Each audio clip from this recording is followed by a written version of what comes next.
conhece o símbolo da Semana da Filosofia? Pois bem, então venha conhecer. A filosofia é tradicionalmente representada pela coruja de Atena, ave que enxerga na escuridão e simboliza a contemplação, respeito e sabedoria. No entanto, para essa Semana da Filosofia, escolhemos olhar para o nosso próprio horizonte e adotar o quero-quero como símbolo do evento. Ave símbolo do Rio Grande do Sul. O quero-quero habita o chão dos campos abertos e, diferente da postura de outras aves, ele destaca-se por sua inteligência e vigilância, questionando o óbvio e permanecendo atento a tudo ao seu redor. Impressiona também pela perspicácia e pelas estratégias de sobrevivência. Quando sente o ninho ameaçado, voa e localiza de longe dos ovos para despistar os predadores, protegendo aquilo que é valioso. A ave possui um forte comportamento comunitário, pois vive e atua em bando, fazendo alardes sonoros para defender o território coletivo, mostrando que o conhecimento vem de construções sociais e experiências com o nosso cotidiano. Essa ideia dialoga e traz o lado do mito da Atena, a deusa grega da sabedoria. Nascida da cabeça de Zeus, já adulta e vestindo armadura, Atena personifica a razão, o discernimento e a busca por ordem e civilidade, fazendo com que os guerreiros parassem de orar a Ares, deus da guerra, e iniciassem a pedir a bênção da mesma. Ao contrário da violência, ela representa a inteligência aplicada para resolver conflitos e proteger a polis. Se a tradicional coruja de Atenas nos ensina a pausa, o silêncio e a análise dos acontecimentos, o quero-quero nos convoca para uma filosofia do nosso cotidiano e do nosso chão gaúcho. Sendo assim, por que você não vem para conhecer a nossa Semana da Filosofia? Esperamos você lá!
Na primeira infância, sobretudo, me parece que um dos problemas atuais do excesso de telas é a falta de experiências, né? E as experiências sensoriais, por exemplo, correr, cair, brincar, se arranhar.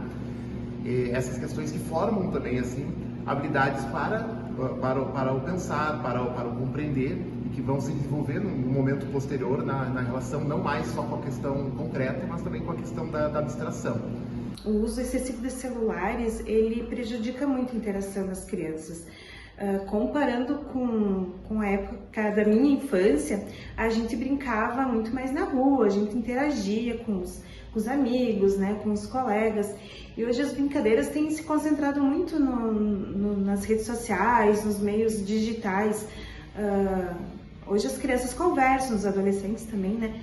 Conversam pelo celular, jogam pelo celular, então eles acabam interagindo muito menos, né? Isso eu acredito que prejudica muito. O uso das telas, ele, ao meu ver, né, ele prejudica bastante todas as crianças e adolescentes. Eu sei que a internet, né, ela aproxima as pessoas que estão mais distantes, mas ela distancia as pessoas que estão mais próximas. Então, cada vez menos as pessoas conversam, cada vez menos as pessoas interagem, porque ficam muito mais nas telas, né, no celular também. Vivemos conectados praticamente o tempo todo. A gente compartilha os nossos momentos, as nossas opiniões, até mesmo as nossas emoções, tudo em pouquinhos segundos, em stories, vídeos rápidos, até mesmo em frases e publicações. Bom, a tecnologia ela transformou a nossa forma de nos comunicarmos, de como a gente aprende e de como a gente se relaciona, tanto para bem quanto para mal, né? Mas será que quem somos influencia a tecnologia? Ou será que é ela que está tomando conta da gente? A gente vive numa sociedade em que parece que precisa sempre estar indo bem, sendo produtivo e mostrando a felicidade. E isso aparece muito nas redes sociais. Quando a gente posta só os melhores momentos, procurando curtidas e acaba às vezes se comparando com as outras pessoas. Desde a antiguidade, a filosofia procura responder à pergunta: quem somos? Hoje essa reflexão continua atual, pois precisamos compreender se nossa identidade é construída por nossas escolhas ou também pelas influências das redes sociais. Até que ponto somos realmente livres para pensar e agir? As opiniões mostram que a tecnologia faz parte da vida de todos, mas também influencia nossos comportamentos, emoções e relacionamentos. Nesse contexto, o Sócrates defendia que devemos questionar tudo e não aceitar informações sem refletir. Essa ideia é muito importante hoje, pois somos constantemente expostos a notícias, opiniões e conteúdos nas redes sociais. Bauman apresenta o pensamento de que vivemos em uma modernidade líquida, em que tudo muda rapidamente. Amizades, relacionamentos, opiniões e interesses tornam-se cada vez mais passageiros. As redes sociais aproximam pessoas de diferentes lugares, mas também podem tornar os vínculos mais frágeis e superficiais, já que muitas relações começam e terminam com poucos cliques. A tecnologia faz parte da nossa vida e trouxe inúmeras possibilidades. No entanto, a filosofia nos lembra que ser livre não significa apenas poder escolher, mas compreender aquilo que influencia nossas escolhas. Pensar criticamente é essencial para que a tecnologia seja uma ferramenta a nosso favor e não algo que determine quem somos. Somos realmente livres para escolher o que pensamos? Nossa identidade é construída por nós ou também pelos algoritmos? Como podemos utilizar a tecnologia sem deixar que ela defina nossa maneira de viver? Mais importante do que estar conectado é nunca deixar de pensar.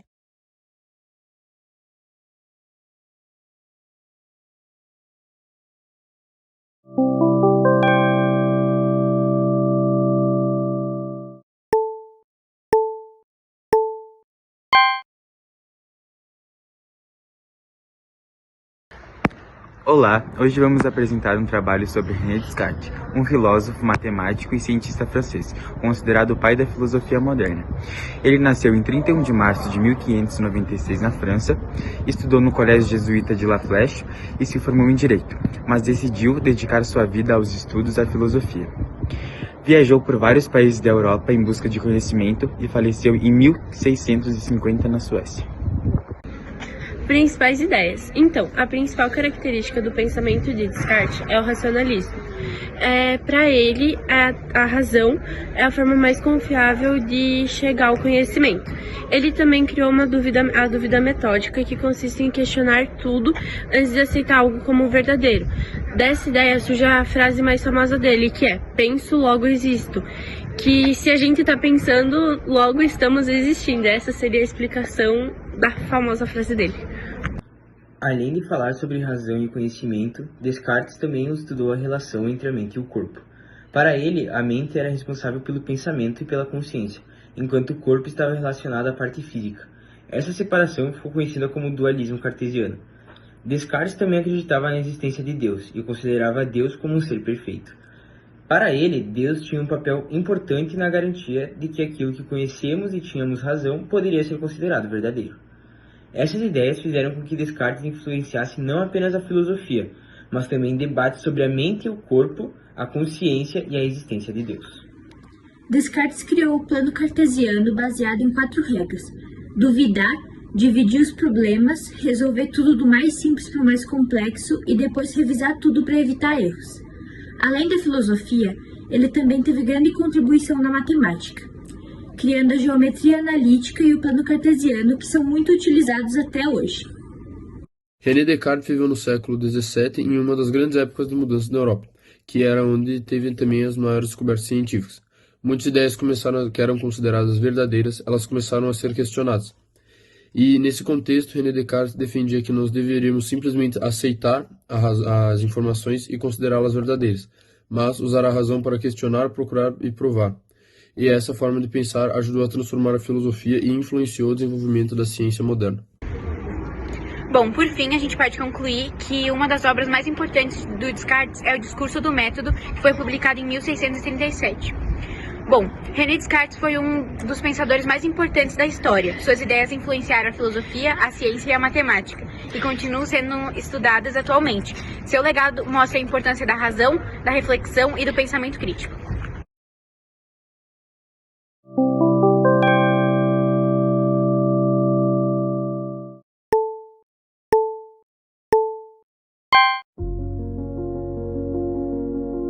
Trabalho. Atividade profissional realizada mediante pagamento. Mas será que trabalhar é apenas isso?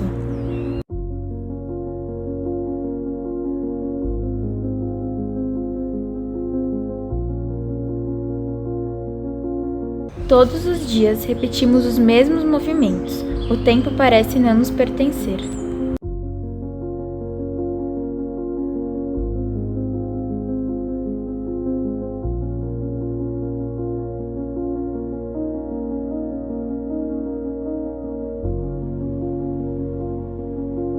Desde cedo, ouvimos que quem trabalha duro sempre vence. Mas essa ideia explica a realidade de todos? Quando o trabalhador perde o controle sobre o que produz, sobre como produz e até sobre seu próprio tempo, ocorre a alienação.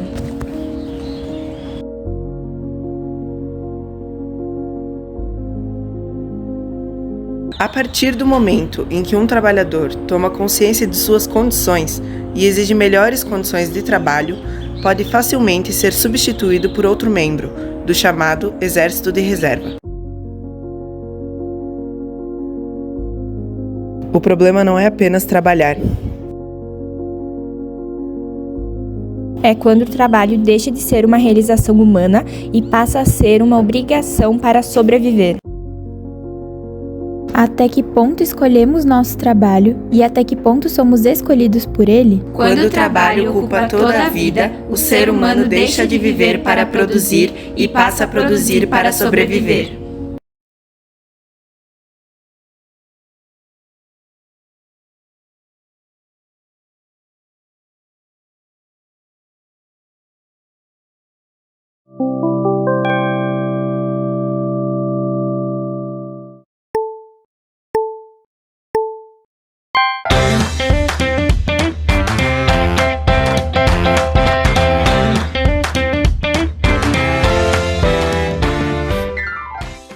Olá pessoal, meu nome é Erika e eu e meu grupo iremos apresentar sobre um dos conceitos mais famosos da filosofia, o mito da caverna.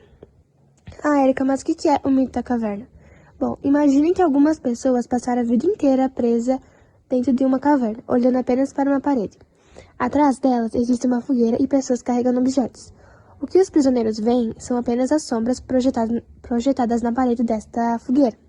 Como nunca conheceram outra coisa, acreditam que essas sombras são a realidade. Um certo dia, um dos prisioneiros consegue se libertar. No começo, a luz do lado de fora machuca seus olhos. Porém, aos pouquinhos ele consegue ver e percebe que o mundo real é muito maior e mais verdadeiro do que as sombras projetadas na caverna. Quando ele volta para contar aos outros o que descobriu, ninguém acredita nele. Pelo contrário, eles acham que ele está mentindo e preferem acreditar no que acontece dentro da caverna. Bom, o mito representa a busca pelo conhecimento. A caverna simboliza a ignorância, as sombras representam as aparências e o lado de fora simboliza a verdade e o conhecimento. Esse mito é de Platão e ele nos faz refletir sobre como muitas vezes aceitamos as coisas sem questionar e como aprender exige coragem para enxergar além das aparências. Claro que essa interpretação é do Platão. Agora eu chamo aqui nossa colega Bianca para falar sobre as diferentes interpretações de outros filósofos. Meu nome é Bianca e eu vou falar um pouco sobre outros pensamentos de outros filósofos. Aristóteles, por exemplo, acreditava que a verdade não está no mundo das ideias, mas na realidade em que vivemos. Para ele, é observando e estudando o mundo concreto que adquirimos conhecimento. Já Santo Agostinho concordava que existe uma verdade superior, mas dizia que a razão humana sozinha não basta. Segundo ele, é preciso a iluminação de Deus para compreender plenamente essa verdade. Séculos depois, Francis Bacon afirmou que cada pessoa possui a sua própria caverna, formada por preconceitos, crenças e experiências que podem distorcer a forma como enxergamos a realidade. Por outro lado, Friedrich Nietzsche criticou Platão. Para ele, não existe um mundo perfeito além deste. A única realidade é a que vivemos e devemos aceitá-la com todas as suas imperfeições. Por fim, Martin Heidegger interpretou a saída da caverna como uma transformação na maneira de enxergar o mundo, mostrando que conhecer vai muito além de apenas adquirir informações. Essas diferentes interpretações mostram que o mito da caverna continua despertando debates e reflexões até os dias de hoje. Bom, agora que a nossa colega Bianca já trouxe pra gente algumas interpretações diferentes, chama aqui nosso colega Gabriel para mostrar pra gente e comentar sobre como o mito de Platão ainda se aplica no dia a dia e como isso se relaciona com a nossa realidade. Meu nome é Gabriel e eu vou mostrar como o mito da caverna pode ser visto nos dias de hoje. Bom, podemos dizer que, mesmo com tanta informação e tecnologia, muitas pessoas acabam vivendo como os prisioneiros da caverna. Isso acontece porque nem sempre procuram entender a verdade ou pensar por conta própria. Hoje em dia, muitas pessoas têm preguiça de pesquisar e refletir. Com a facilidade da internet e das tecnologias, muita gente acredita em tudo que vê sem questionar. O hábito de pensar, fazer perguntas e conferir se uma informação é verdadeira está sendo deixado de lado. Além disso, muitas pessoas perderam o interesse por assuntos importantes, como política, sociedade e os problemas do mundo. As notícias falsas também enganam cada vez mais pessoas, porque elas não verificam se a informação vem de uma fonte confiável. As redes sociais também podem criar uma imagem falsa da realidade. Muitas pessoas mostram apenas os melhores momentos da vida, fazendo parecer que tudo é perfeito, quando isso nem sempre é verdade. Assim como os prisioneiros da caverna não percebiam que estavam presos, muitas pessoas hoje não percebem que são influenciadas pelas redes sociais, pela mídia e por informações falsas. Por isso, o mito da caverna continua atual. Ele nos ensina a importância de pensar por nós mesmos, buscar conhecimento e não acreditar em tudo que vemos ou ouvimos. Realmente, por mais que o mito da caverna seja antigo, ele ainda nos traz questionamentos sobre ele na nossa atualidade. E para finalizar aqui o podcast, fica a reflexão: será que o que enxergamos é realmente verdade ou é apenas as sombras daquilo que acreditamos ser a verdade? Obrigada por acompanhar o nosso podcast e até a próxima!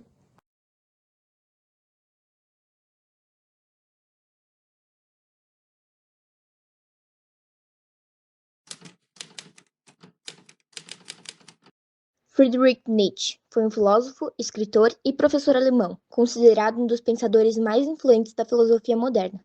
Nascido no dia 15 de outubro de 1844, em um pequeno vilarejo da Prússia, ele era o primeiro de 3 filhos do ministro luterano da cidade. Seu pai foi vítima de um derrame cerebral quando Nietzsche tinha 2 anos e acabou não resistindo. Apenas 6 meses após a morte do pai, Nietzsche também teve que presenciar a morte de seu irmão mais novo. Pouco tempo depois, a família do filósofo mudou-se para Naumburg, onde ele passou a infância e a juventude, vivendo com a mãe, a irmã, a avó e as tias. Em 1858, Nietzsche obteve uma bolsa de estudos para estudar na prestigiada escola Schubfort, uma das mais prestigiadas da Alemanha. Após concluir seus estudos, Nietzsche entrou na Universidade de Bonn em 1864 para cursar teologia e filologia. Com o tempo, decidiu concentrar seus estudos na filologia, disciplina que despertava maior interesse. Apesar de ser filho e neto de pastores protestantes, Nietzsche viria a questionar posteriormente os ensinamentos cristãos. Muitos de seus pensamentos iniciais foram influenciados pela leitura do filósofo Arthur Schopenhauer, principalmente a partir da leitura ao livro O Mundo como Vontade e Representação. Em 1888, Nietzsche escreveu suas últimas obras. Ao longo da vida, enfrentou diversos problemas de saúde, como fortes dores de cabeça, enxaquecas, náuseas, vômito, insônia e problemas no estômago. Apesar do sofrimento constante, transformou essa experiência em parte de sua filosofia, defendendo que superar as dificuldades era um caminho para o crescimento pessoal. Dessa reflexão, surgiu a ideia de amor fati, expressão em latim que significa amor ao destino, ou seja, aceitar e afirmar a própria vida com seus momentos bons e ruins. Em 3 de janeiro de 1889, sofreu um colapso mental. Segundo o relato mais conhecido, Nietzsche teria abraçado um cavalo para defendê-lo dos golpes de um cocheiro, antes de desmaiar em praça pública. Em 25 de agosto de 1900, aos 55 anos de idade, Nietzsche faleceu na residência onde vivia sob os cuidados de sua irmã.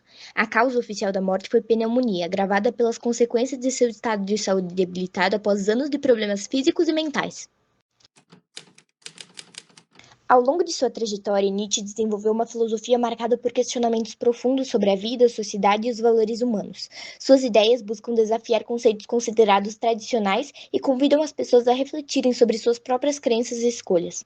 Nietzsche é um dos principais pensadores associados ao niilismo, corrente filosófica que questiona os valores, as verdades e as crenças estabelecidas pela tradição ocidental.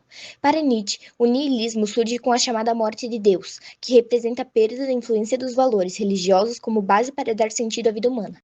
Nietzsche não está dizendo que Deus literalmente morreu, ele está fazendo uma análise da sociedade de sua época e mostrando que a religião e os valores tradicionais estavam perdendo força na Europa. O eterno retorno é uma das ideias mais conhecidas de Nietzsche, abordada pelo filósofo na obra Assim Falava Zaratustra, em 1885. Ela apresenta um experimento mental que imaginamos que nossa vida, com todos os momentos bons e ruins, teria que ser vivida novamente infinitas vezes, exatamente da mesma forma. Nietzsche usa essa ideia como uma reflexão sobre a maneira como vivemos. A pergunta central seria: se tivéssemos que repetir nossa vida para sempre, aceitaríamos essa possibilidade ou sentiríamos arrependimento? Para o filósofo, a aceitação completa dessa ideia apresenta uma afirmação de existência, ou seja, a capacidade de valorizar a vida como ela é. Já o desespero diante dessa possibilidade poderia indicar uma vida mal vivida e cheia de arrependimentos. Sendo assim, Nietzsche propõe que o indivíduo deve agir no presente como se as suas experiências e escolhas fossem repetir eternamente. Essa ideia convida a refletir sobre a importância de viver de forma consciente e assumir plenamente suas decisões, estando ligado ao conceito de amor fati, amor ao destino, mencionado anteriormente. Para finalizar a apresentação das principais ideias de Nietzsche, o filósofo nos apresenta a ideia do super-homem, Übermensch. Ela representa o indivíduo capaz de superar o niilismo e os valores tradicionais e criar seu próprio caminho, estando relacionada com a sua famosa frase "Deus está morto". Para o filósofo, muitas pessoas vivem seguindo regras e crenças impostas pela sociedade, especialmente aquelas que desvalorizam a vida presente em favor de uma existência após a morte. Na sociedade moderna, as ideias de Nietzsche nos convidam a questionar aquilo que muitas vezes aceitamos sem pensar.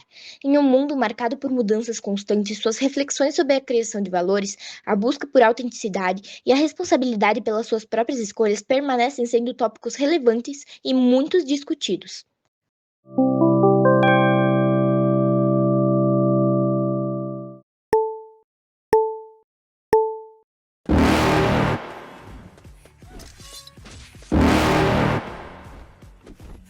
You're never gonna make it, you're not good enough. There's a million other people with the same stuff. You really think you're different? Man, you must be kidding. Think you're gonna hit it, but you just don't get it. It's impossible, it's not probable, you're irresponsible. Too many obstacles, you gotta stop it, yo. You gotta take it slow, you can't be a pro. Don't waste your time no more. Who the fuck? A gente escolheu falar sobre a greve geral de 1917 no Brasil. São Paulo, 1917, a cidade crescia entre fábricas e chaminés. Milhares de operários, muitos vindos da Europa, trabalhavam em jornadas de até 16 horas por dia. O salário era bem baixo, a comida era cara e as moradias eram precárias. A modernidade industrial chegava no Brasil com promessas de progresso, mas também com exploração e miséria. A Primeira Guerra Mundial apertava ainda mais a economia. O cenário estava pronto para uma revolta. No dia 9 de julho, os trabalhadores da fábrica Cotonifício Cresp, na zona norte de São Paulo, pararam e exigiam aumento de salários e redução da jornada. Em poucos dias, a greve se espalhou como fogo. Têxteis, gráficas, cervejarias, fábricas de calçados, tudo parou. No dia 12 de julho, o operário José Martínez foi morto pela polícia. Seu corpo virou símbolo, a cidade começou a ferver. Os trabalhadores se organizaram. Anarquistas, socialistas e operários comuns criaram um comitê de greve geral. As decisões eram tomadas em assembleias noturnas. Criaram cozinhas comunitárias para alimentar os grevistas e caixas de ajuda para as famílias mais pobres. A solidariedade virou arma. Os bondes pararam, o comércio fechou. Pela primeira vez na história do Brasil, uma cidade inteira paralisou suas atividades. O governo reagiu com violência. Tropas do exército cercaram os bairros operários. O estado de sítio foi decretado. Jornais foram censurados. Líderes estrangeiros foram ameaçados de deportação. A repressão foi dura, mas os grevistas não recuaram. A paralisação se arrastou por dias. São Paulo estava sitiada. O poder público percebeu que a situação estava fora de controle. 6 de julho, o governo cedeu. Patrões e autoridades sentaram para negociar. As conquistas foram enormes para a época. E ajuste salarial de até 20%, jornada máxima de 9 horas, descanso dominical garantido, proibição do trabalho infantil e anistia para os presos. Foi a maior vitória operária já vista no Brasil. A classe trabalhadora provou sua força. O eco da greve se espalhou para o Rio de Janeiro, Santos e outras cidades. A greve geral de 1917 foi o marco da modernidade brasileira. Mostrou que a industrialização não trazia apenas o progresso, mas também conflito. Que o trabalhador não era apenas uma peça da máquina, mas um sujeito da história. O movimento inspirou as primeiras leis trabalhistas décadas depois e fortaleceu os sindicatos. Hoje, ao olharmos para trás, vemos na greve de 1917 o retrato mais humano da modernidade, a luta por dignidade contra a exploração.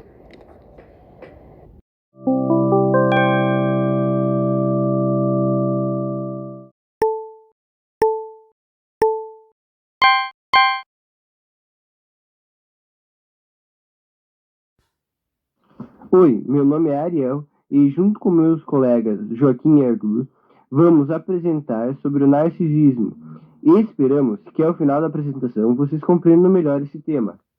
O narcisismo é o amor ou fascínio expressivo pela própria imagem, aparência e personalidade, manifestando-se em alguns graus que vão desde a autoconfiança saudável até traços profundos que afetam as relações interpessoais. Suas principais formas de expressão variam conforme a intensidade do comportamento e o impacto na vida social e emocional do indivíduo. O narcisismo envolve uma concentração expressiva em si mesmo, dividindo-se entre a busca por admiração externa e a necessidade de validação constante. Esse comportamento tem raízes profundas na psicologia e afeta a forma como o indivíduo se relaciona com o mundo. O termo tem origem do mito grego de Narciso e foi desenvolvido como conceito científico na psicanálise por Sigmund Freud. Bom, continuando no assunto, eu sou Joaquim e vou explicar um pouco melhor o que significa o narcisismo. O narcisismo é uma característica marcada pela admiração exagerada por si mesmo, pela necessidade de elogios e pela dificuldade de ter empatia pelos outros. O termo vem do mito de Narciso, um jovem da mitologia grega que se apaixonou pelo próprio reflexo na água. Por isso, seu nome deu origem ao termo narcisismo. É importante diferenciar narcisismo de autoestima saudável. Ter autoestima significa reconhecer suas qualidades e defeitos e respeitar os outros. Já o narcisismo pode envolver sentimento de superioridade, necessidade constante de atenção e dificuldade em aceitar críticas. Algumas características são buscar muitos elogios, querer estar sempre no centro das atenções, sentir-se superior e ter pouca empatia. Agora eu vou falar um pouco de transtorno de personalidade narcisista. Antes de tudo, é importante entender que ele não é a mesma coisa que ser vaidoso. Gostar da própria aparência ou ter autoestima não significa que alguém tenha esse transtorno. O transtorno de personalidade narcisista é uma condição da saúde mental, em que a pessoa sente uma necessidade muito grande de ser admirada. Costuma acreditar que é superior aos outros e tem dificuldade de se colocar no lugar das pessoas. Isso pode acabar prejudicando amizades, relacionamentos e até a vida profissional. Entre os principais sintomas estão a busca constante por elogios, dificuldade em aceitar críticas, sensação de que merece um tratamento especial e pouca empatia. Muitas vezes, por trás dessa aparência de muita confiança, existe uma autoestima bastante frágil. O diagnóstico só pode ser feito por um psicólogo ou um psiquiatra, depois de uma avaliação completa. Não existe um exame que confirme esse transtorno. O tratamento normal envolve psicoterapia, que ajuda a pessoa a entender melhor seus comportamentos e melhorar a forma como se relaciona com os outros. Em alguns casos, também pode haver acompanhamento com um psiquiatra. Para finalizar, vale lembrar que nem toda pessoa vaidosa ou que gosta de chamar atenção é narcisista. O transtorno é algo muito mais complexo. Isso pode ser diagnosticado por um profissional da saúde mental. Então, antes de julgar alguém, o mais importante é buscar informação e entender o assunto.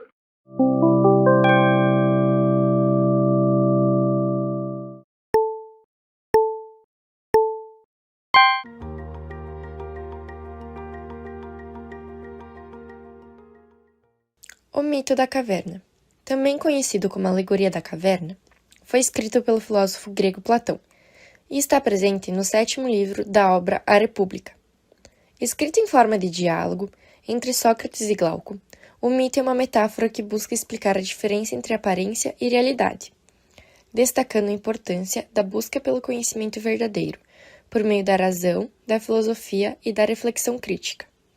A alegoria também apresenta a educação como um processo de transformação, capaz de libertar o ser humano da ignorância e conduzi-lo à compreensão do mundo, de forma mais profunda e consciente. Na alegoria, Platão descreve um grupo de pessoas que vive preso desde a infância no interior de uma caverna. Acorrentados pelas pernas e pelo pescoço, os prisioneiros são incapazes de se mover ou olhar para qualquer outro lugar além da parede à sua frente. Atrás deles existe uma fogueira, e entre o fogo e os prisioneiros, pessoas carregam diversos objetos que projetam sombras na parede. Como nunca tiveram contato com o mundo exterior, os prisioneiros acreditam que aquelas sombras representam toda a realidade existente. Para eles, aquilo que enxergam e ouvem é a única verdade possível, pois jamais conheceram algo diferente.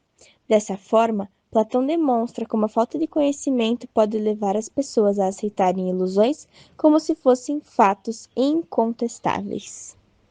Em determinado momento, um dos prisioneiros consegue se libertar e sair da caverna. No início, a luz do sol ofusca seus olhos, causando dor, desconforto e dificuldade para enxergar. A adaptação é lenta e exige esforço, mas aos poucos ele passa a perceber as cores, as formas, a natureza e tudo aquilo que existe fora da caverna. Com isso, compreende que as sombras eram apenas representações imperfeitas da realidade, e que o verdadeiro conhecimento estava além daquilo que sempre acreditou. Transformado por essa descoberta, ele decide retornar à caverna, para compartilhar o que aprendeu e tentar libertar os demais prisioneiros. No entanto, é recebido com desconfiança e rejeição. Os outros não acreditam em seu relato, consideram-no louco e chegam a enxergá-lo como uma ameaça, pois suas palavras colocam em dúvida tudo aquilo que sempre acreditaram. Essa parte da alegoria mostra como muitas pessoas resistem às mudanças e têm dificuldade em aceitar novas ideias que desafiam suas crenças e certezas. O mito da caverna está profundamente relacionado com os dias atuais, pois é possível perceber que muitas pessoas ainda vivem cercadas por aparências e informações que nem sempre representam a realidade. Apesar do fácil acesso ao conhecimento por meio da internet, nem sempre há o hábito de questionar ou verificar a veracidade das informações recebidas. As redes sociais e os algoritmos costumam apresentar conteúdos semelhantes aos interesses de cada usuário, criando bolhas de informação que limitam o contato com opiniões diferentes e facilitam a circulação de notícias falsas e da desinformação. Além disso, muitas publicações mostram versões idealizadas da vida, da aparência e do sucesso, o que pode gerar comparações irreais, insegurança e uma visão distorcida da realidade. Assim como os prisioneiros da caverna, muitas pessoas acabam aceitando essas imagens e informações sem refletir criticamente sobre elas, tornando-se vulneráveis à manipulação e aos preconceitos. Nesse contexto, o mito da caverna continua extremamente atual e relevante.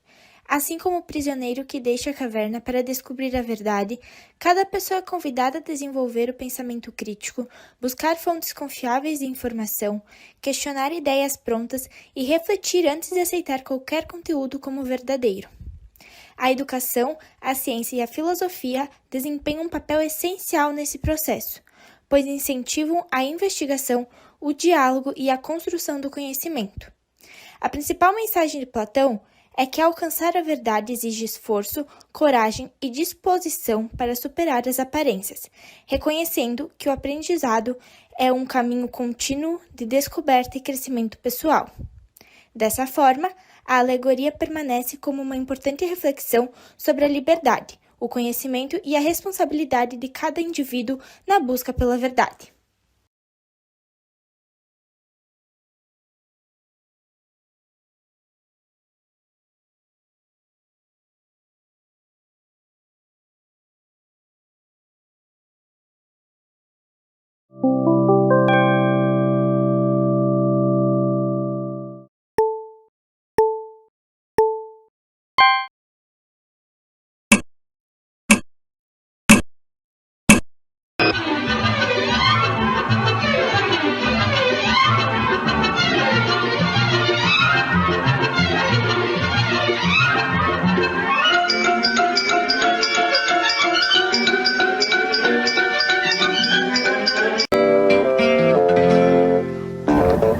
Todos os dias, milhões de pessoas acordam cedo para trabalhar.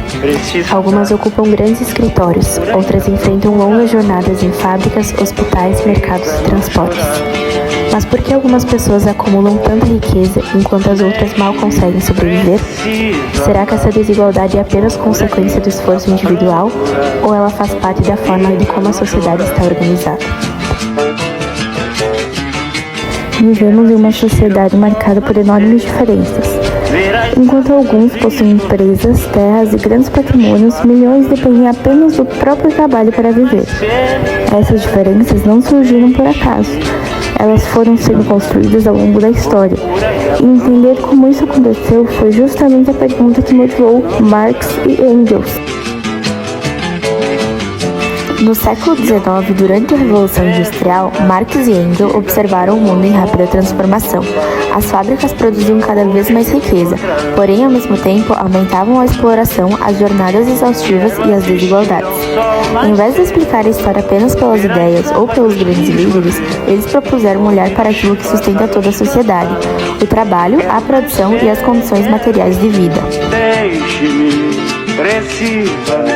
Para Marx, toda riqueza é produzida pelo trabalho humano. No capitalismo, entretanto, quem produz nem sempre recebe aquilo que gera. O trabalhador vende sua força de trabalho em troca de um salário, enquanto o proletário dos meios de produção obtém o lucro. Essa diferença foi chamada por Marx de mais-valia, um dos principais conceitos em sua crítica ao capitalismo. Preciso andar, vou por aí a procurar, sofrer pra não chorar. Deixe-me ir. Nenhuma sociedade permanece igual para sempre. Ao longo da história, diferentes formas de produção deram origem a diferentes formas de organizações sociais. E sempre que surgem interesses opostos entre grupos sociais, aparecem conflitos. Esses conflitos impulsionam mudanças econômicas, políticas e sociais. Mais de um século depois, as ideias de Marx continuam presentes em debates sobre trabalho, desigualdade, economia e justiça social. Concordando ou discordando de suas conclusões, sua teoria permanece uma importante ferramenta para compreender a sociedade contemporânea. Afinal, quando observamos o mundo ao nosso redor, uma pergunta continua atual. Vou por aí a procurar, sofrer pra não chorar. Se alguém por me perguntar, diga que eu só vou voltar depois que me encontrar.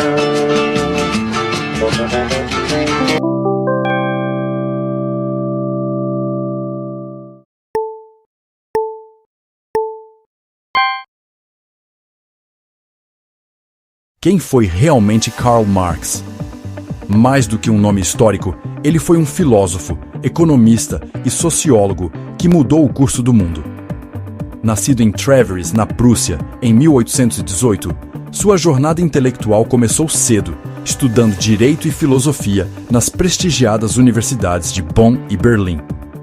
Como jornalista e editor, Marx usou a palavra para criticar a sociedade da sua época, uma época de profundas transformações. Era a Revolução Industrial, uma era de progresso tecnológico, mas também de exploração extrema e desigualdade social sem precedentes. Foi diante dessa realidade que Marx desenvolveu suas teorias. Ele analisou a exploração do trabalhador e a natureza do capitalismo. Seus estudos culminaram na criação do socialismo científico, uma proposta para entender e transformar uma sociedade profundamente desigual. As ideias de Marx continuam a ser debatidas e a influenciar o pensamento político e econômico até os dias de hoje. Mas quem ajudou Marx a forjar esta visão revolucionária? A resposta é um dos mais grandes parceiros na história do pensamento, Friedrich Engels. Sua amizade e colaboração com Marx foram fundamentais, unindo teoria e experiência para criar o marxismo. Em 1848, seu trabalho conjunto, o Manifesto Comunista, sacudiu o mundo, com um chamado à ação para o proletariado. Marx descreveu uma sociedade dividida: a burguesia, que detém os meios de produção, e o proletariado, a classe trabalhadora. Esta divisão cria a luta de classes, a força motriz da história, onde as classes dominadas lutam contra seus opressores. O mais-valia é a explicação, o valor criado pelo trabalhador além de seu salário, que é apropriado pela burguesia como lucro. Esses conceitos não são apenas teoria. Eles definem a realidade de milhões e continuam a influenciar o debate sobre justiça social hoje.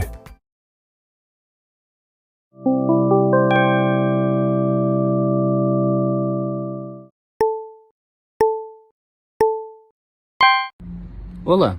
Hoje vamos falar sobre o livro Infocracia do filósofo sul-coreano Byung-Chul Han. Nessa obra, o autor procurou responder uma pergunta muito atual: como a internet e o excesso de informações estão mudando a democracia e a maneira como pensamos? À primeira vista, pode parecer que quanto mais informações temos, mais livres e bem informados nós nos tornamos. Mas Han defende que é justamente o contrário disso. Para ele, vivemos em uma época em que somos bombardeados por tantas notícias e opiniões e conteúdos que acabamos tendo dificuldade para refletir com calma sobre o que está acontecendo e sobre o que consumimos. Ao longo desse podcast, vamos apresentar as principais ideias do livro e discutir por que elas continuam tão atuais. Um dos conceitos mais importantes apresentados por Byung-Chul Han é que hoje vivemos em uma sociedade movida pelos dados, pelas redes sociais e pelos algoritmos. Todos os dias recebemos uma quantidade enorme de informações, notícias, vídeos, mensagens, publicações e opiniões. O problema, segundo o autor, não é a falta de informação, mas o excesso dela. Como tudo acontece muito rápido, acabamos consumindo conteúdos demais, de forma superficial. Em vez de analisar, comparar e refletir, então a gente acaba curtindo, reagindo, comentando e só compartilhando quase automático. Além disso, as plataformas digitais utilizam algoritmos que mostram principalmente conteúdos semelhantes aos que a gente já consumiu. Ou seja, criam uma bolha de informação, nas quais temos pouco contato com opiniões diferentes que as nossas. Segundo Han, esse cenário afeta diretamente a democracia. Uma democracia saudável depende do diálogo, da capacidade de ouvir opiniões diferentes e da construção coletiva de soluções. No entanto, quando cada pessoa passa a viver dentro da sua própria bolha de informações, esse diálogo acaba se tornando muito mais difícil. Outro ponto importante é a velocidade com que a informação circula. Notícias falsas, conteúdos manipulados e discursos emocionais costumam espalhar muito rapidamente, muitas vezes antes mesmo que possam ser verificados. Por isso, o autor utiliza o termo infocracia, que representa uma sociedade em que a informação deixa de ser apenas um meio de comunicação e passa a exercer uma grande influência sobre o comportamento das pessoas e sobre as decisões políticas. Então, no fim, o que Byung-Chul Han traz no livro não é exatamente uma crítica à tecnologia ou à internet. O problema está muito mais na forma como a gente lida com tudo isso. A gente recebe informação o tempo inteiro. Abre uma rede social e já vem notícia, opinião, vídeo, comentário. E no meio de tanta coisa, a gente acaba só consumindo, reagindo, sem parar para pensar realmente no que a gente está vendo. E achei justamente essa reflexão que fica depois de ver Infocracia. Que ter acesso a muita informação não significa necessariamente estar bem informado. A gente também precisa saber se questionar, aceitar que às vezes vai ter conflito e ouvir opiniões diferentes da nossa. Isso acaba sendo muito importante não só para a nossa vida na internet, mas para a própria democracia em si, porque ela precisa desse diálogo. Bom, era isso que a gente queria trazer sobre Infocracia. Esperamos que tenha dado para entender um pouco melhor a ideia do livro e principalmente pensar sobre como agimos na internet.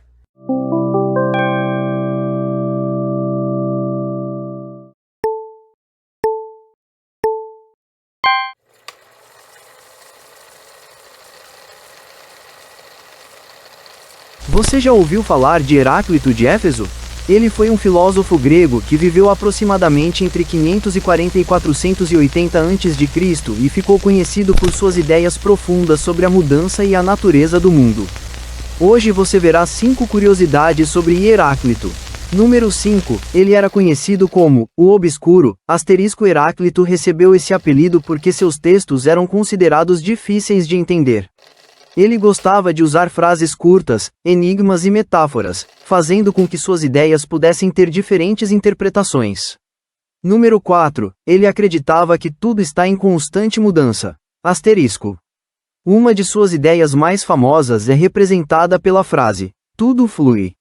Para Heráclito, nada permanece exatamente igual. Assim como um rio está sempre recebendo água nova, o mundo também está constantemente se transformando. Número 3. O fogo era muito importante para ele. Heráclito considerava o fogo um símbolo fundamental da transformação. Para ele, o fogo representava um universo que está sempre mudando, passando de um estado para outro. Número 2. Ele acreditava na existência do Logos. O Logos seria uma espécie de princípio ou razão que organiza o universo. Mesmo que o mundo pareça estar cheio de mudanças e conflitos, Heráclito acreditava que existia uma lógica por trás de tudo isso. Número 1. Ele dizia que os opostos fazem parte da realidade. Para Heráclito, coisas aparentemente contrárias, como frio e quente, vida e morte, ou dia e noite, não existem apenas como inimigas. Elas fazem parte de um processo de transformação e dependem umas das outras. Por isso, Heráclito continua sendo estudado até hoje. Suas ideias ajudaram a desenvolver uma maneira diferente de pensar sobre mudança, conflito e sobre como o universo funciona. Muito obrigado pela atenção.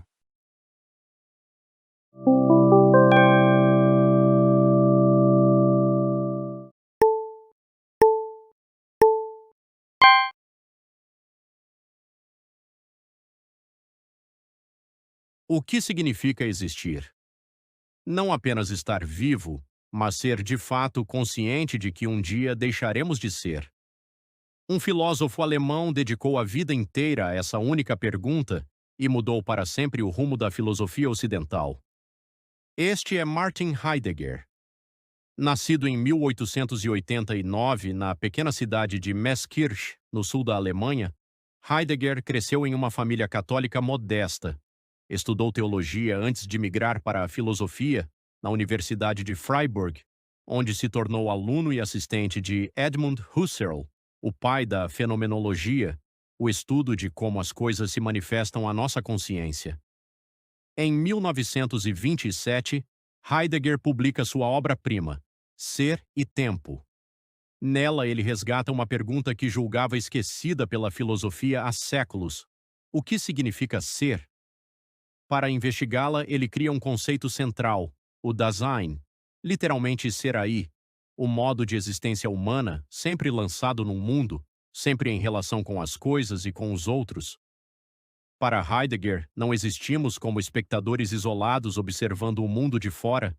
Estamos mergulhados nele, e é essa condição, o ser no mundo, que define o que somos. Um dos pontos mais radicais do pensamento de Heidegger é sua reflexão sobre a morte. Para ele é a consciência da própria finitude, o ser para a morte, que pode nos arrancar da vida automática, repetitiva, vivida segundo o que todo mundo faz.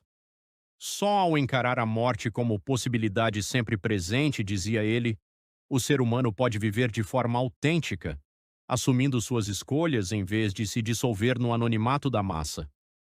A trajetória de Heidegger, porém, é marcada por uma mancha grave. Em 1933, ele se filiou ao Partido Nazista e assumiu o cargo de reitor da Universidade de Freiburg, discursando em apoio ao regime de Hitler. Mesmo após deixar o cargo meses depois, Heidegger jamais fez um pedido de desculpas claro e público. Até hoje, filósofos debatem: é possível separar sua filosofia genial de suas escolhas políticas condenáveis?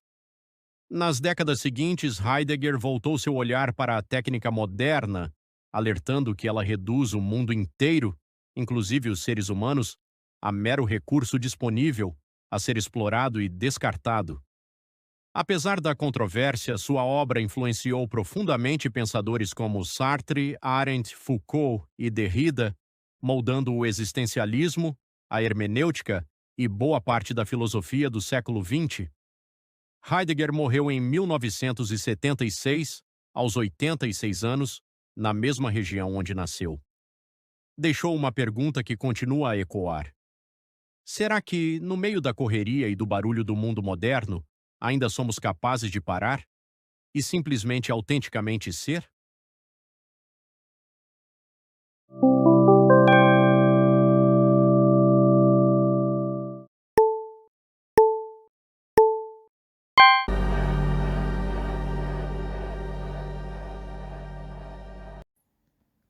Olá, sejam bem-vindos ao nosso podcast de filosofia.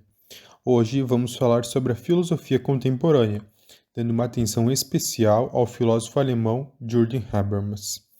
Mas antes de nós falar especificamente sobre o Habermas, nós precisamos entender o que é a filosofia contemporânea. Então, ela corresponde de maneira geral à filosofia que foi desenvolvida a partir do final do século XIX e durante os séculos XX e o XXI, que é o atual.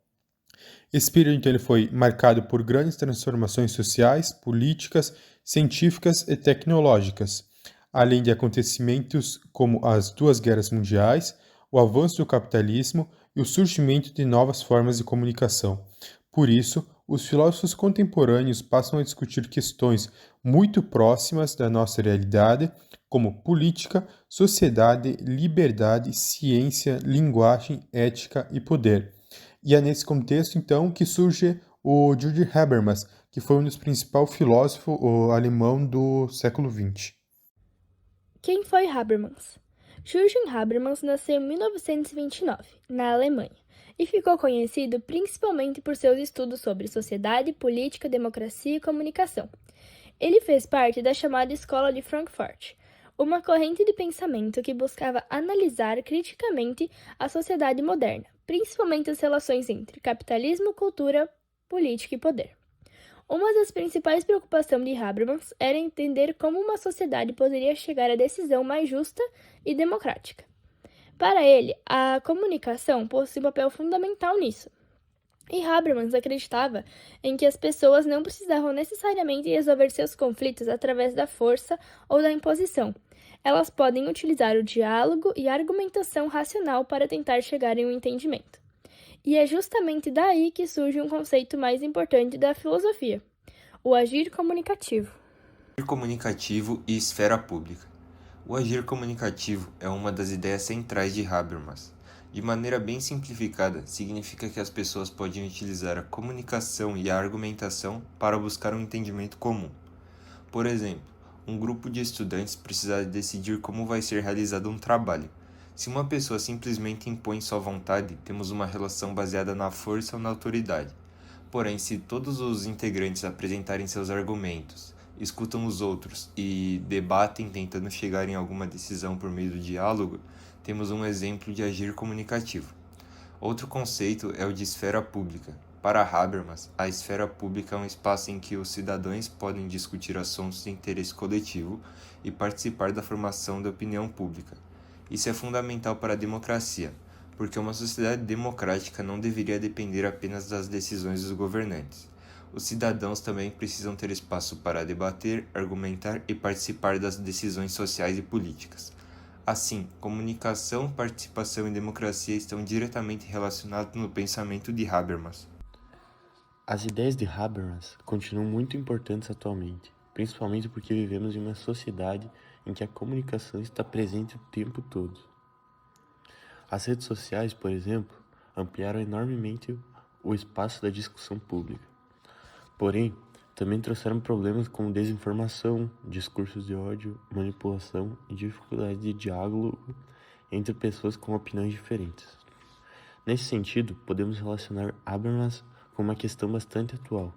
Será que estamos realmente dialogando ou apenas tentando impor nossas próprias opiniões? Para Habermas, uma sociedade democrática depende da capacidade de seus cidadãos de argumentar, ouvir diferentes pontos de vista e buscar o entendimento por meio do diálogo. Portanto, podemos concluir que a filosofia contemporânea procura compreender problemas muito presentes na sociedade atual, e Habermas se destaca justamente por mostrar a importância da comunicação, da racionalidade e da participação democrática. E fica uma reflexão para finalizar. Em uma sociedade cada vez mais conectada, estamos usando a comunicação para realmente compreender uns aos outros? E esse foi nosso podcast. Muito obrigado por nos acompanhar. E é isso. Tenha um bom dia.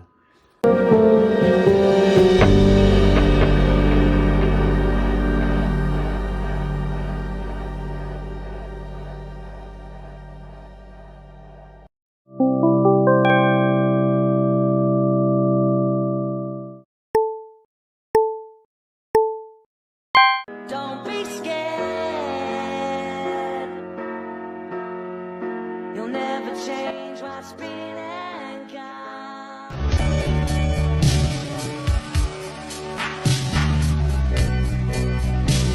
Oi, sejam bem-vindos ao nosso documentário.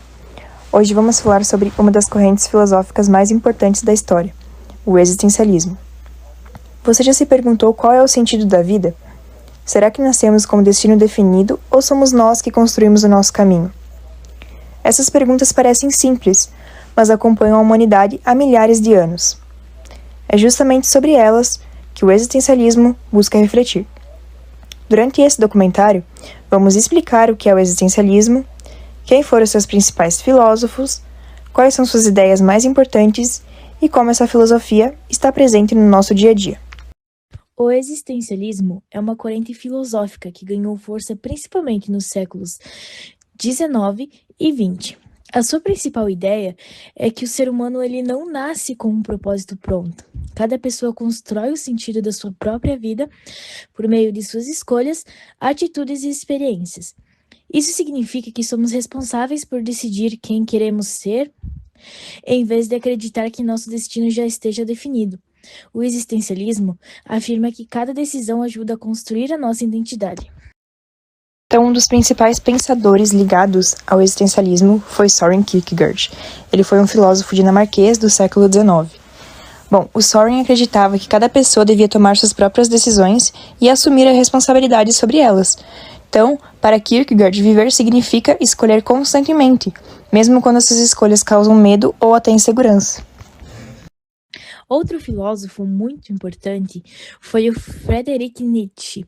Ele criticava a ideia de simplesmente aceitar tudo o que a sociedade dizia ser certo.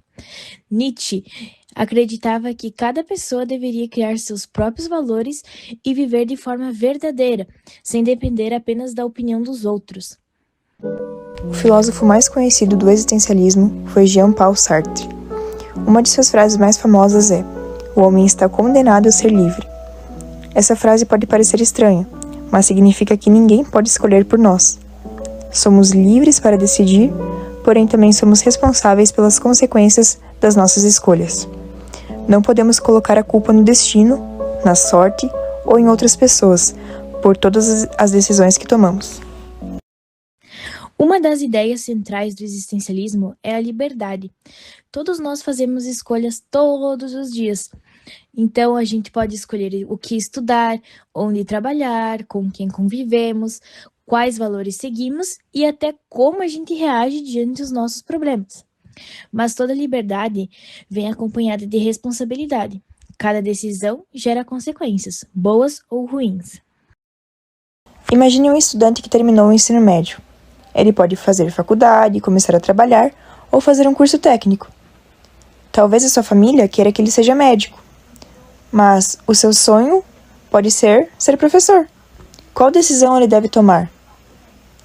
Segundo o existencialismo, ninguém pode responder essa pergunta por ele. Somente essa pessoa pode decidir qual caminho seguir e aceitar as consequências dessa escolha feita.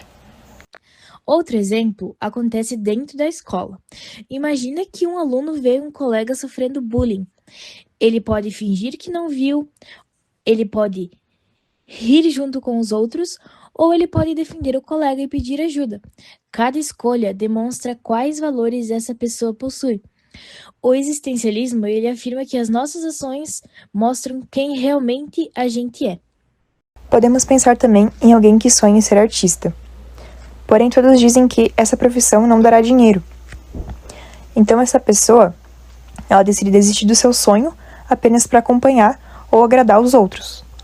Depois de alguns anos, ela percebe que nunca fez aquilo que ela realmente queria e gostava. Então, o existencialismo serve justamente para a gente refletir sobre isso. Estamos vivendo a nossa própria vida ou apenas tentando agradar as expectativas de outras pessoas? Quando percebemos que somos responsáveis pelas nossas escolhas, é comum sentir medo, ansiedade ou até mesmo a insegurança. Os filósofos, eles chamam esse sentimento de angústia existencial. Ela acontece porque sabemos que qualquer decisão pode mudar completamente nossa vida. Mesmo assim, o existencialismo ele afirma que fugir das escolhas também é uma escolha. Outro conceito bem importante também é a autenticidade. Ser autêntico significa agir de acordo com aquilo em que realmente acreditamos. Isso não significa fazer qualquer coisa. Significa viver sendo verdadeiro consigo mesmo, sem fingir ser alguém apenas para agradar os outros. O existencialismo também aparece em livros, séries e filmes. Um exemplo é o filme A Sociedade dos Poetas Mortos.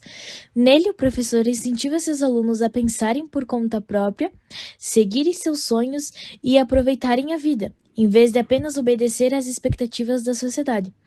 Essa é uma ideia muito presente no existencialismo. Mesmo tendo surgido há muitos anos, o existencialismo ele continua muito atual. Hoje enfrentamos escolhas o tempo todo. Qual profissão seguir, que faculdade fazer, como agir nas redes sociais, quais amizades manter, como enfrentar dificuldades. E todas essas escolhas ajudam a construir quem somos realmente. Em resumo, o existencialismo nos ensina que não existe um único sentido para a vida. Cada pessoa cria esses sentidos através das suas próprias escolhas. Somos livres para decidir, mas também responsáveis por tudo aquilo que fazemos.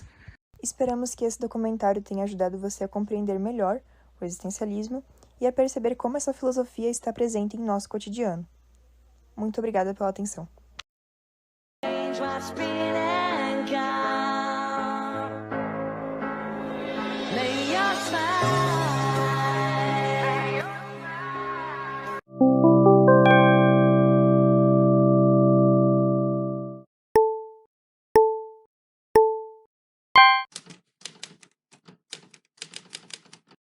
Friedrich Nietzsche foi um filósofo, escritor e professor alemão, considerado um dos pensadores mais influentes da filosofia moderna. Nascido no dia 15 de outubro de 1844, em um pequeno vilarejo da Prússia, ele era o primeiro de 3 filhos do ministro luterano da cidade. Seu pai foi vítima de um derrame cerebral quando Nietzsche tinha 2 anos e acabou não resistindo. Apenas 6 meses após a morte do pai, Nietzsche também teve que presenciar a morte de seu irmão mais novo. Pouco tempo depois, a família do filósofo mudou-se para Naumburg, onde ele passou a infância e a juventude, vivendo com a mãe, a irmã, a avó e as tias. Em 1858, Nietzsche obteve uma bolsa de estudos para estudar na prestigiada escola Schubfort, uma das mais prestigiadas da Alemanha. Após concluir seus estudos, Nietzsche entrou na Universidade de Bonn em 1864 para cursar teologia e filologia. Com o tempo, decidiu concentrar seus estudos na filologia, disciplina que despertava maior interesse. Apesar de ser filho e neto de pastores protestantes, Nietzsche viria a questionar posteriormente os ensinamentos cristãos. Muitos de seus pensamentos iniciais foram influenciados pela leitura do filósofo Arthur Schopenhauer, principalmente a partir da leitura ao livro O Mundo como Vontade e Representação. Em 1888, Nietzsche escreveu suas últimas obras. Ao longo da vida, enfrentou diversos problemas de saúde, como fortes dores de cabeça, enxaquecas, náuseas, vômito, insônia e problemas no estômago. Apesar do sofrimento constante, transformou essa experiência em parte de sua filosofia, defendendo que superar as dificuldades era um caminho para o crescimento pessoal. Dessa reflexão, surgiu a ideia de amor fati, expressão em latim que significa amor ao destino, ou seja, aceitar e afirmar a própria vida com seus momentos bons e ruins. Em 3 de janeiro de 1889, sofreu um colapso mental. Segundo o relato mais conhecido, Nietzsche teria abraçado um cavalo para defendê-lo dos golpes de um cocheiro, antes de desmaiar em praça pública. Em 25 de agosto de 1900, aos 55 anos de idade, Nietzsche faleceu na residência onde vivia sob os cuidados de sua irmã. A causa oficial da morte foi pneumonia, agravada pelas consequências de seu estado de saúde debilitado após anos de problemas físicos e mentais. Ao longo de sua trajetória, Nietzsche desenvolveu uma filosofia marcada por questionamentos profundos sobre a vida, a sociedade e os valores humanos. Suas ideias buscam desafiar conceitos considerados tradicionais e convidam as pessoas a refletirem sobre suas próprias crenças e escolhas. Nietzsche é um dos principais pensadores associados ao niilismo, corrente filosófica que questiona os valores, as verdades e as crenças estabelecidas pela tradição ocidental. Para Nietzsche, o niilismo surge com a chamada morte de Deus, que representa a perda da influência dos valores religiosos como base para dar sentido à vida humana. Nietzsche não está dizendo que Deus literalmente morreu, ele está fazendo uma análise da sociedade de sua época e mostrando que a religião e os valores tradicionais estavam perdendo força na Europa. O eterno retorno é uma das ideias mais conhecidas de Nietzsche, abordada pelo filósofo na obra Assim Falava Zaratustra, em 1885. Ela apresenta um experimento mental que imaginamos que nossa vida, com todos os momentos bons e ruins, teria que ser vivida novamente infinitas vezes, exatamente da mesma forma. Nietzsche usa essa ideia como uma reflexão sobre a maneira como vivemos. A pergunta central seria: se tivéssemos que repetir nossa vida para sempre, aceitaríamos essa possibilidade ou sentiríamos arrependimento? Para o filósofo, a aceitação completa dessa ideia apresenta uma afirmação de existência, ou seja, a capacidade de valorizar a vida como ela é. Já o desespero diante dessa possibilidade poderia indicar uma vida mal vivida e cheia de arrependimentos. Sendo assim, Nietzsche propõe que o indivíduo deve agir no presente como se as suas experiências e escolhas fossem repetir eternamente. Essa ideia convida a refletir sobre a importância de viver de forma consciente e assumir plenamente suas decisões, estando ligado ao conceito de amor fati, amor ao destino, mencionado anteriormente. Para finalizar a apresentação das principais ideias de Nietzsche, o filósofo nos apresenta a ideia do super-homem, Übermensch. Ela representa o indivíduo capaz de superar o niilismo e os valores tradicionais e criar seu próprio caminho, estando relacionada com a sua famosa frase "Deus está morto". Para o filósofo, muitas pessoas vivem seguindo regras e crenças impostas pela sociedade, especialmente aquelas que desvalorizam a vida presente em favor de uma existência após a morte. Na sociedade moderna, as ideias de Nietzsche nos convidam a questionar aquilo que muitas vezes aceitamos sem pensar. Em um mundo marcado por mudanças constantes, suas reflexões sobre a criação de valores, a busca por autenticidade e a responsabilidade pelas suas próprias escolhas permanecem sendo tópicos relevantes e muito discutidos.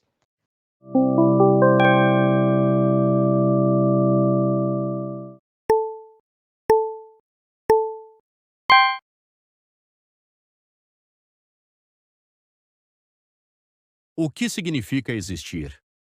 Não apenas estar vivo, mas ser de fato consciente de que um dia deixaremos de ser.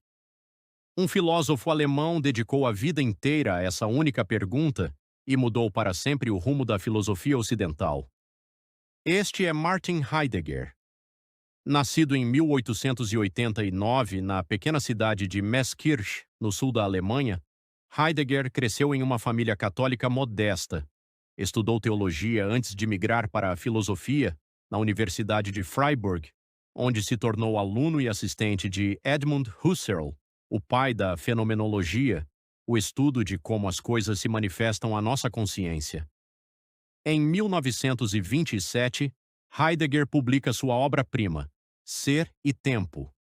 Nela, ele resgata uma pergunta que julgava esquecida pela filosofia há séculos: o que significa ser?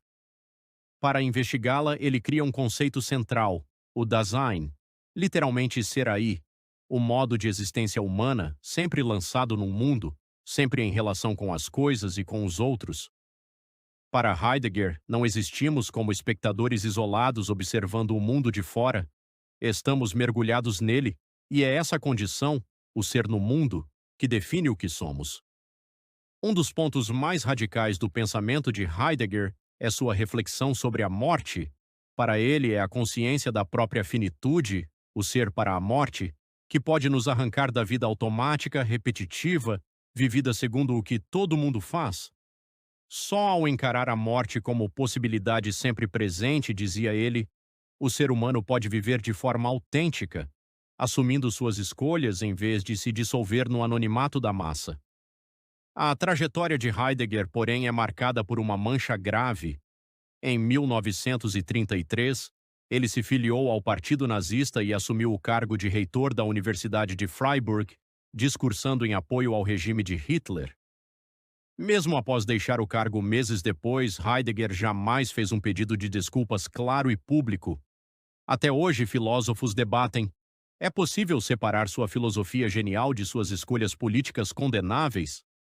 Nas décadas seguintes, Heidegger voltou seu olhar para a técnica moderna, alertando que ela reduz o mundo inteiro, inclusive os seres humanos, a mero recurso disponível a ser explorado e descartado.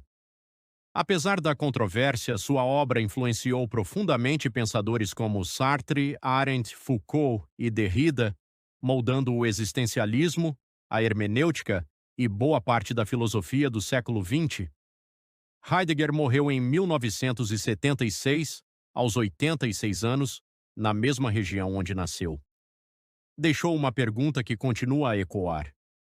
Será que, no meio da correria e do barulho do mundo moderno, ainda somos capazes de parar e simplesmente autenticamente ser?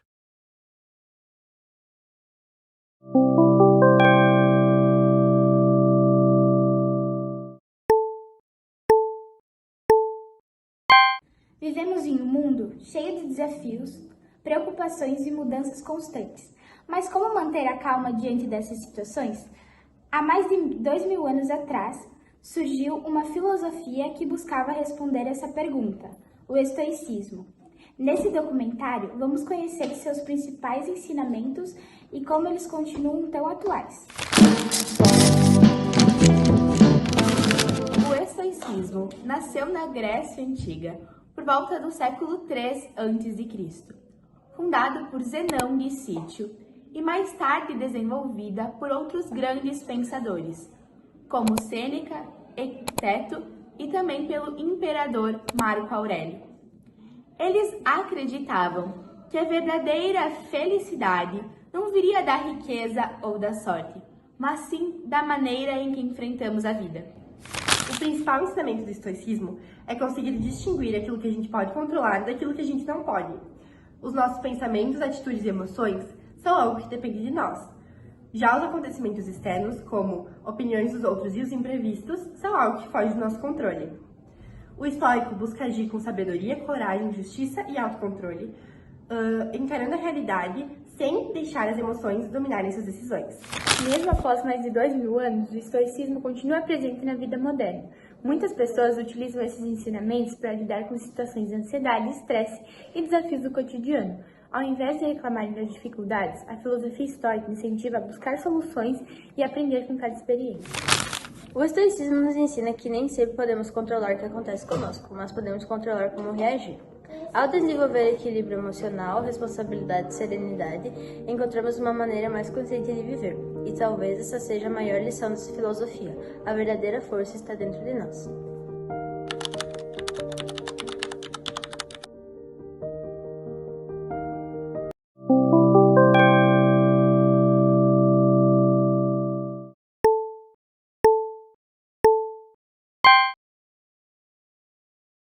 Durante muitos séculos, as mulheres não tinham as mesmas oportunidades que os homens. Muitas eram impedidas de estudar, escrever e mostrar seus conhecimentos. Foi nesse contexto que surgiu Christiane de Pizan, uma escritora e filósofa francesa que desafiou as ideias da sua época. Ela acreditava que as mulheres eram tão inteligentes quanto os homens e que mereciam educação, respeito e oportunidades. Em seus livros, Christine criticou os preconceitos da época e mostrou que a inferioridade feminina não era natural, mas resultado da falta de oportunidades. Para ela, quando as mulheres tinham acesso ao conhecimento, podiam desenvolver suas capacidades, assim como qualquer homem. Sua obra mais conhecida, A Cenário das Damas, apresenta um lugar simbólico, onde as mulheres são valorizadas por sua inteligência, coragem e capacidade. Com essa obra, Christiane procurou combater os estereótipos e defender a dignidade feminina. As ideias de Christine de Pizan continuam importantes até hoje, lembrando que a educação, a igualdade e o respeito devem ser direitos de todas as pessoas. Sua filosofia permanece como um exemplo de coragem e defesa da justiça.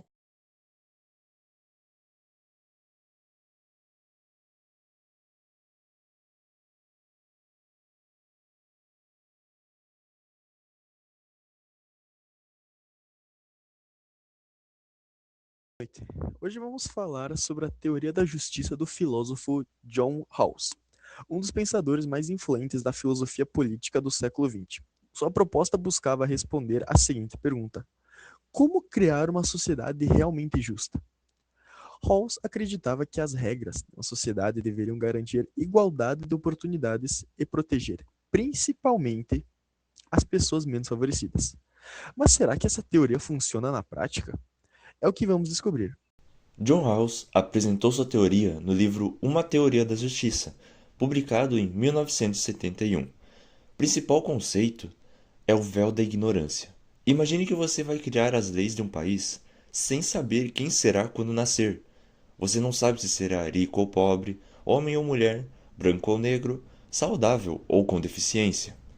Como ninguém saberia sua posição na sociedade, todos escolheriam regras mais justas para proteger qualquer pessoa.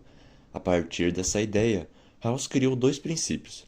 Primeiro princípio: todas as pessoas devem ter os mesmos direitos e Apesar de ser liberdades muito fundamentais, importante, a teoria como de liberdade de Rawls também expressão, recebeu religião críticas. e direito Uma ao delas voto. afirma que o véu da E o segundo ignorância é uma princípio? situação imaginária As e distante da desigualdades realidade. econômicas podem Na existir, prática, mas as pessoas apenas costumam se defender seus próprios beneficiarem interesses os mais e pobres não e pensar se de forma todos totalmente tiverem imparcial. igualdade de Outra oportunidades crítica vem dos para liberais, alcançar cargos como o e filósofo empregos. Robert Nozick. Segundo Ele dizia Rawls, que redistribuir uma riqueza para sociedade ajudar os mais justa pobres não elimina pode todas as limitar a diferenças, liberdade das pessoas, mas procura de usar o garantir dinheiro que que elas não conquistaram prejudiquem por quem mérito. já está em situação de desvantagem. Também existem críticas de pensadores comunitaristas que afirmam que Rawls considera o indivíduo de forma muito isolada, deixando de lado a cultura, a família e os valores das comunidades. Além disso, alguns afirmam que apenas oferecer igualdade de oportunidades não resolve problemas históricos, como preconceito, discriminação e desigualdade social profunda.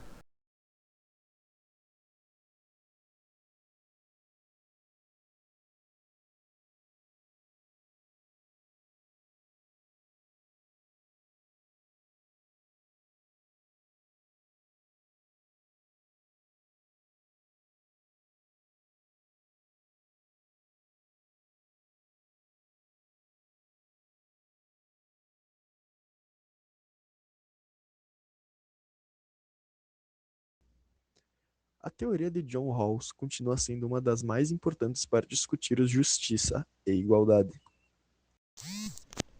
Suas ideias inspiraram debates sobre direitos humanos, democracia e políticas públicas em vários países.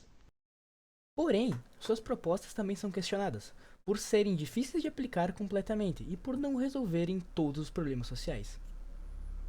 Independente das críticas, estudar John Rawls nos ajuda a refletir sobre como construir uma sociedade mais justa e equilibrada. Obrigado por assistir.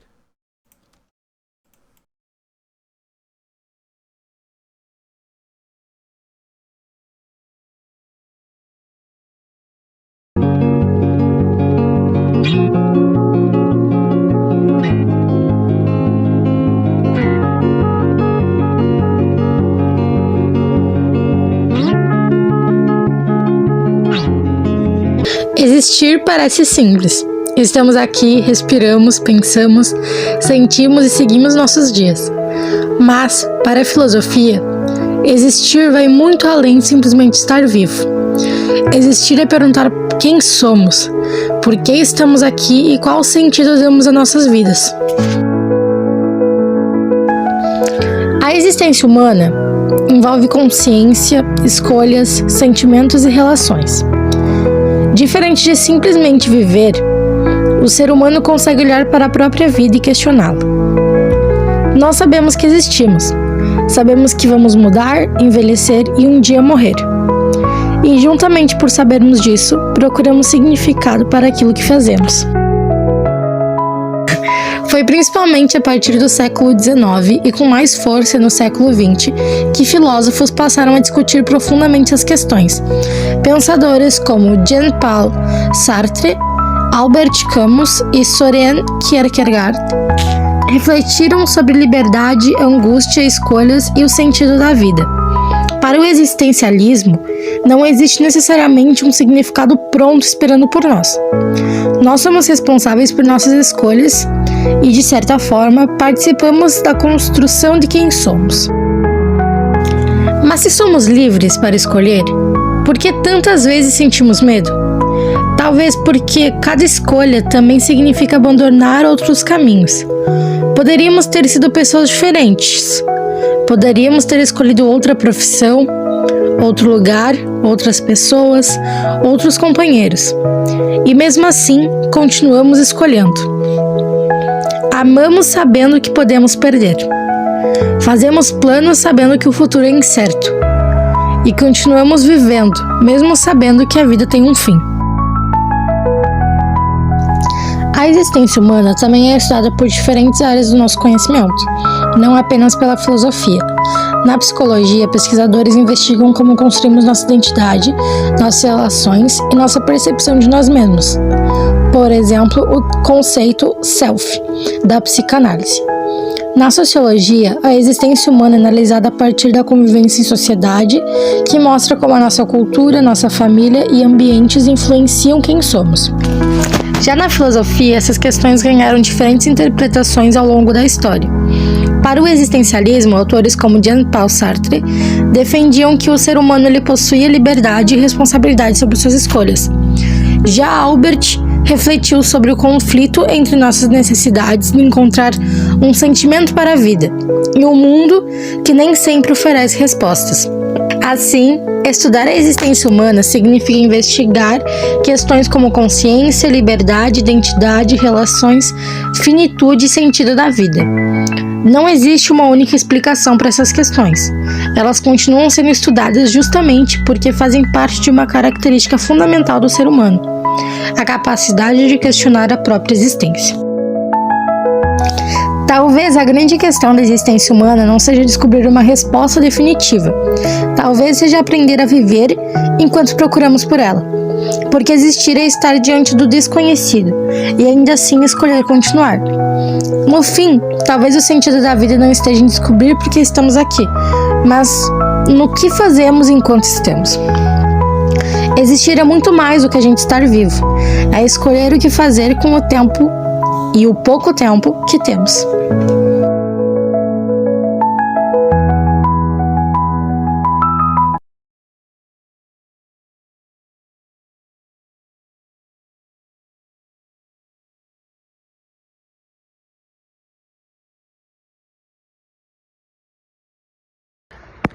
Olá, hoje vamos apresentar um trabalho sobre René Descartes, um filósofo, matemático e cientista francês, considerado o pai da filosofia moderna.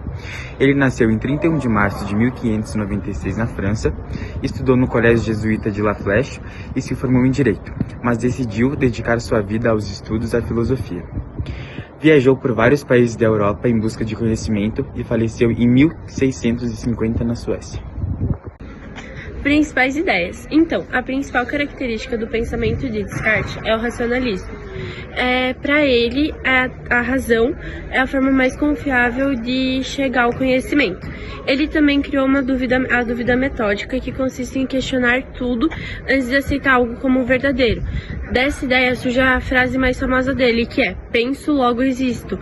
Que se a gente está pensando, logo estamos existindo. Essa seria a explicação da famosa frase dele. Além de falar sobre razão e conhecimento, Descartes também estudou a relação entre a mente e o corpo. Para ele, a mente era responsável pelo pensamento e pela consciência, enquanto o corpo estava relacionado à parte física. Essa separação ficou conhecida como dualismo cartesiano. Descartes também acreditava na existência de Deus e considerava Deus como um ser perfeito. Para ele, Deus tinha um papel importante na garantia de que aquilo que conhecemos e tínhamos razão poderia ser considerado verdadeiro. Essas ideias fizeram com que Descartes influenciasse não apenas a filosofia, mas também debates sobre a mente e o corpo, a consciência e a existência de Deus. Descartes criou o plano cartesiano baseado em 4 regras: duvidar, dividir os problemas, resolver tudo do mais simples para o mais complexo e depois revisar tudo para evitar erros.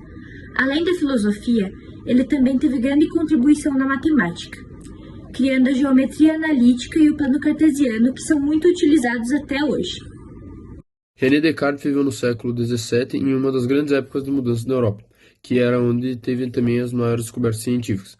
Muitas ideias que eram consideradas verdadeiras, elas começaram a ser questionadas. E nesse contexto, René Descartes defendia que nós deveríamos simplesmente aceitar as informações e considerá-las verdadeiras, mas usar a razão para questionar, procurar e provar. E essa forma de pensar ajudou a transformar a filosofia e influenciou o desenvolvimento da ciência moderna. Bom, por fim, a gente pode concluir que uma das obras mais importantes do Descartes é o Discurso do Método, que foi publicado em 1637. Bom, René Descartes foi um dos pensadores mais importantes da história. Suas ideias influenciaram a filosofia, a ciência e a matemática, e continuam sendo estudadas atualmente. Seu legado mostra a importância da razão, da reflexão e do pensamento crítico.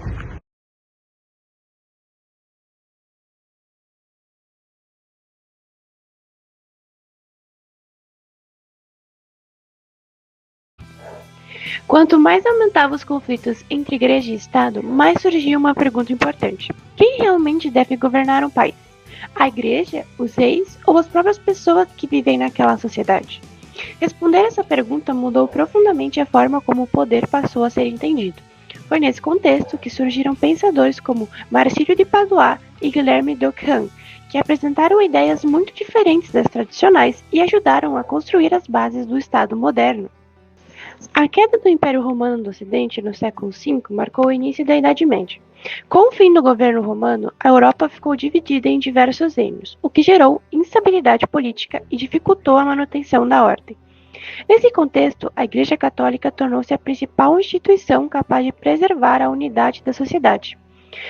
O cristianismo já havia se tornado a religião oficial do Império Romano no final do século IV, e, após a queda de Roma, o Papa passou a exercer grande influência não apenas religiosa, mas também política, unindo diferentes povos sobre a fé cristã.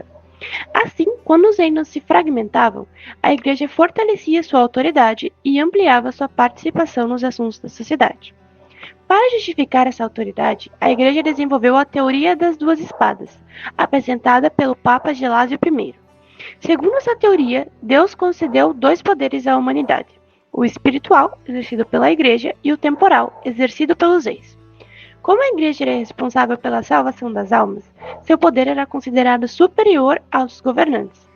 Mais tarde, São Bernardo de Claraval reforçou essa ideia ao afirmar que a Igreja possuía ambas as espadas, utilizava diretamente a espiritual e confiava a espada material, representada pela força militar, aos reis para que governassem em seu nome. A teoria serviu como fundamento para a defesa da supremacia do papado durante a grande parte da Idade Média. Após entender os conflitos entre papas e reis, é importante conhecer um dos principais responsáveis por transformar a maneira como o poder político passou a ser compreendido: Marcílio de Padoá. Marcílio nasceu por volta de 1275, na cidade de Padoá, na atual Itália. Foi médico, filósofo, teólogo e reitor da Universidade de Paris, um dos maiores centros de estudos da Europa medieval. Observando disputas entre papas e reis, Marcílio passou a questionar se fazia sentido que a Igreja interferisse no governo dos reinos. Essas reflexões deram origem à sua principal obra, Defensor Pacis, escrita em 1324 e considerada um dos textos políticos mais importantes da Idade Média. No Defensor Pacis, Marcílio procurou responder uma pergunta fundamental: por que existiam tantos conflitos entre a Igreja e os governantes? Segundo ele, a principal causa dessas disputas era a tentativa da Igreja de exercer um poder político que não fazia parte de sua missão. Para Marcílio, a Igreja deveria orientar espiritualmente os fiéis, ensinar a religião e cuidar da salvação das pessoas. Já o governo civil deveria criar leis, administrar a justiça e garantir segurança e manter a ordem. Quando a Igreja e o Estado ultrapassavam os limites de suas funções, surgiam conflitos que prejudicavam toda a sociedade. Por isso, Marcílio defendia que cada instituição atuasse apenas em sua própria área. Somente assim seria possível alcançar a paz. O principal argumento de Marcílio era que a paz só poderia existir quando as leis representassem a vontade da comunidade. Ele acreditava que um governante não deveria criar leis apenas de acordo com seus próprios interesses. Para serem legítimas, as leis precisavam expressar aquilo que a comunidade considerava melhor para o bem comum. Na visão de Marcílio, o governante tinha a função de aplicar e fazer cumprir as leis, mas sua autoridade dependia da aceitação da sociedade. Essa ideia representava uma grande mudança em relação ao pensamento medieval tradicional, que afirmava que o rei governava por autoridade concedida diretamente por Deus. Antes de Marcílio, predominava a ideia de que Deus concedia autoridade diretamente aos reis que governavam o povo em seu nome. Marcílio rompeu essa lógica ao afirmar que a autoridade política nasce da própria comunidade. O povo concede poder ao governante para administrar o Estado e promover o bem comum. Guilherme de Ockham nasceu por volta de 1287, na Inglaterra, e foi um frade franciscano, filósofo e teólogo. Também ficou conhecido pelo princípio chamado navalha de Ockham, segundo o qual, entre duas explicações possíveis, a mais simples costuma ser a melhor. Após ser acusado de heresia e fugir para Avignon, ele escreveu diversas obras defendendo que nenhum governante, nem mesmo o Papa, possuía poder absoluto. Baseando-se na lógica, na filosofia e na própria Bíblia, afirmava que os papas eram seres humanos e, como qualquer pessoa, podiam cometer erros. Segundo Ockham, a autoridade do Papa existia para orientar a Igreja em assuntos religiosos, mas isso não significava que ele pudesse controlar os governos, criar leis ou interferir livremente nas decisões políticas dos reinos. Para ele, quando o Papa ultrapassava sua missão religiosa e tentava exercer um poder político absoluto, deixava de agir corretamente. Outro ponto importante do pensamento de Ockham foi sua defesa da liberdade humana.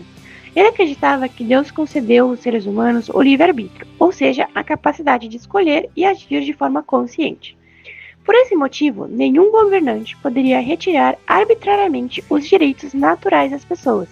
Esses direitos existiam porque faziam parte da própria natureza humana e não dependiam da vontade de qualquer autoridade. Segundo Ockham, quando um governante abusava do seu poder, deixava de agir de maneira justa e podia ser criticado ou contestado. Essa ideia representava uma importante limitação ao poder absoluto que fortaleceu a noção de que todo governante deve respeitar os direitos que estão acima da sua própria autoridade. Assim como Marcílio de Padoa, Ockham defendia que a Igreja e o Estado deveriam possuir funções diferentes. A Igreja tinha como missão orientar espiritualmente os cristãos, ensinar a fé e cuidar das questões religiosas. Já o Estado era responsável por administrar a sociedade, criar leis e aplicar a justiça para garantir a ordem pública. Quando uma dessas instituições tentava assumir o papel da outra, surgiam abusos de poder e conflitos políticos. O principal ensinamento político de Guilherme de Ockham é que nenhum governante possui autoridade ilimitada. Todo poder deve respeitar limites impostos pela razão, pelas leis, pela moral e pelos direitos das pessoas. Nem o Papa e nem os reis estavam acima da justiça. Se uma autoridade utilizasse seu cargo para cometer injustiças ou violar direitos, ela poderia ser questionada, pois seu poder não era infinito. Essa visão foi muito importante porque ajudou a construir, séculos depois, princípios fundamentais das democracias modernas, como o controle de poder, a existência de leis acima dos governantes e a proteção dos direitos individuais. Ao lado de Marcílio de Padoa, Guilherme de Ockham ajudou a construir as bases do pensamento político moderno, influenciando conceitos como limitação de poder, direitos individuais, soberania popular e Estado laico.